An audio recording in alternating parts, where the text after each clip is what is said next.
Terima kasih Anda masih bersama kami di Berita Padang. Bagi Anda yang baru saja bergabung, kami hadirkan kembali 3 berita utama pada pagi hari ini.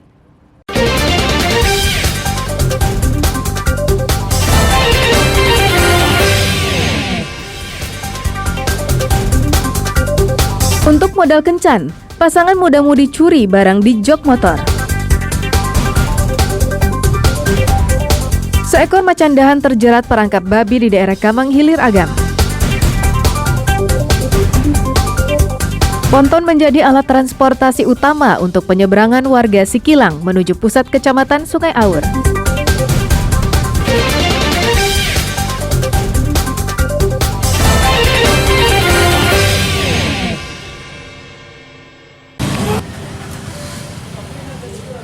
Pengguna mobil dan motor mengantre untuk mengisi Pertalite di SPBU Gantiang, Kecamatan Koto Tangah, pinggiran Kota Padang pada Rabu malam.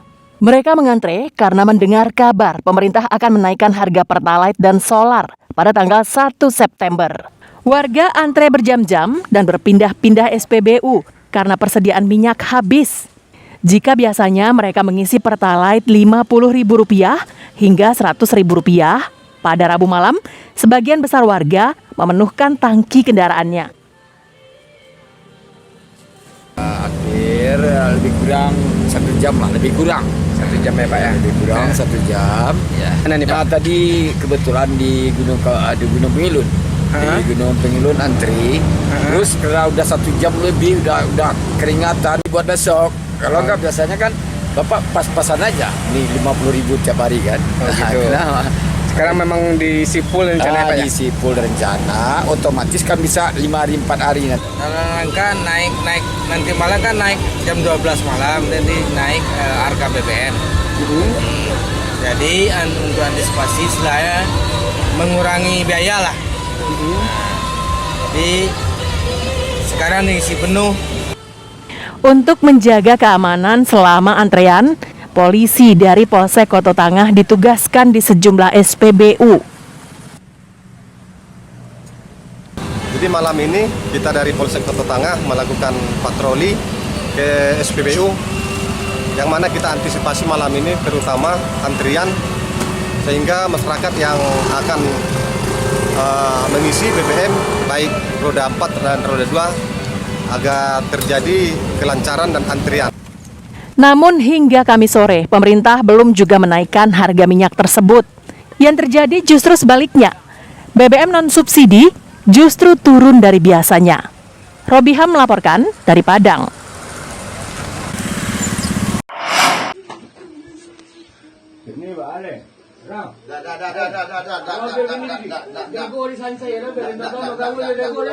Petugas langsung mendatangi rumah Nadia dan menangkapnya. Saat petugas datang, keluarganya kaget, tidak menyangka jika Nadia terlibat pencurian. Sebelumnya, polisi menangkap Dego, teman dekat Nadia. Warga Payakumbuh Barat ini diringkus saat berada di rumahnya. Berdasarkan bukti-bukti yang sudah dikantongi petugas, Dego tak bisa mengelak dan pasrah dibawa petugas. Pasangan remaja ini nekat mencuri barang berharga dengan cara membobol jok sepeda motor yang berada di parkiran. Dalam pemeriksaan, Dego mengaku kalau aksi ini dilakukan bersama teman dekatnya, Nadia, yang merupakan warga Kabupaten 50 Kota. Hasil pencurian digunakan untuk bersenang-senang. Modusnya, Dego bertugas mengawasi lokasi sambil mengangkat jok sepeda motor, sedangkan Nadia menggasak barang berharga yang disimpan di dalam jok. Sebagian besar benda berharga yang dicuri dari dalam jok adalah telepon genggam dan dompet. Setelah kita lakukan penyelidikan, akhirnya kita amankan seorang laki-laki. Akhirnya dia mengakui bahwa dia melakukan perbuatan ini bersama dengan teman-temannya, teman perempuannya. Untuk barang bukti yang kita amankan ada 2 unit handphone dan 2 unit sepeda motor. Dalam hal ini kita berupaya untuk melakukan pengembangan dan pendalaman terhadap si pelaku. Karena mungkin ada TKP lain yang dilakukan oleh si pelaku. Polisi juga menyita 2 buah telepon genggam yang belum sempat dijual, serta sepeda motor pelaku. Kini kedua sejoli ini harus melewati masa pacarannya di sel Mapolres Payakumbuh. Pencurian yang dilakukan remaja untuk bersenang-senang merupakan pertanda jika orang tua abai dengan anak-anak mereka. Tak hanya itu, mama yang selama ini bertanggung jawab atas keponakannya juga tak lagi berperan. Sri Louis melaporkan dari Kota Payakumbuh.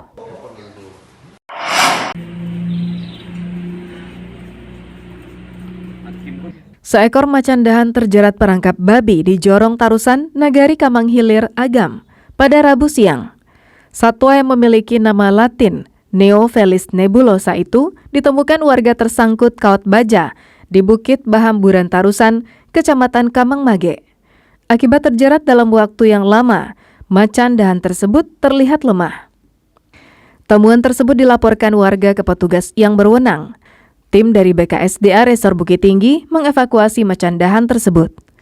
Karena kondisi yang lemah, macan dahan tak melakukan perlawanan yang berarti saat petugas membebaskannya. Tim kesehatan dari Taman Marga Satwa dan Budaya Kinantan yang juga datang ke lokasi memeriksa kesehatan macan dahan itu. Hasilnya, macan dahan tak terlalu sehat dan mengalami dehidrasi. Petugas juga menemukan luka robek di kaki hewan jantan itu. Petugas mengevakuasi macan dahan ke Kebun Binatang Bukit Tinggi untuk menjalani perawatan. Bahwasanya ada satu ekor satwa dilindungi jenis macan dahan atau Neophelis nebulosa nama latinnya terjerat di Bukit Pahamburan, Tarusan, Kamang Mage. Satwa tersebut kami datangi dan kami lokasi. Alhamdulillah sekarang ini kita lagi proses evakuasi dan untuk selanjutnya akan diobservasi penyakitnya di LK TMSBK Bukit Tinggi. Jenis kelaminnya jantan. Kondisi tadi sementara? Kondisi tadi ada luka di bagian mulut dan juga fesesnya agak sedikit berdarah, mungkin ada gangguan pencernaan. Di Taman Marga Satwa dan Budaya Kinantan, atau yang lebih dikenal dengan Kebun Binatang Bukit Tinggi, petugas akan memantau kesehatan macan dahan ini selama 2 minggu. Jika dianggap sudah sehat, maka macan dahan ini akan dikembalikan petugas ke habitat aslinya. Sri Louis melaporkan dari Bukit Tinggi.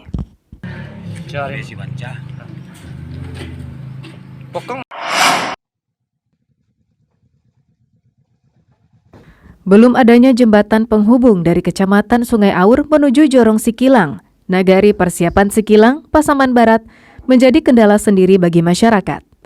Untung ada ponton yang dipergunakan sebagai alat transportasi utama yang digunakan warga untuk menuju Jorong Sikilang maupun pusat Kecamatan Sungai Awa. Ponton sudah puluhan tahun digunakan warga. Ponton adalah semacam rakit dari kayu yang ditarik oleh pengemudinya menggunakan tali tambang sebagai kemudi yang sudah terpasang dari seberang sungai ke seberang sungai di depannya. Dalam sehari, puluhan hingga ratusan warga menggunakan ponton. Setiap kali menyeberang, pengendara dikenakan biaya Rp5.000 untuk satu sepeda motor. Salah seorang mengaku menggunakan ponton apabila hendak pergi ke pusat kecamatan. 1 kali 1 minggu lah. Tapi yang banyak kan orang yang jualan ke model-model, orang yang jualan ke Sikilang umpama hari Jumat kan, itu harus pakai ponton. Masa kesusahan lah. Karena jembatan nggak ada, tentu hubungan itu kurang lancar. Sementara itu, menurut pengemudi ponton, warga setempat menjadi langganannya setiap hari untuk berangkat ke ibu kota kecamatan maupun sebaliknya. Pengemudi ponton sangat senang dapat membantu menyeberangkan warga.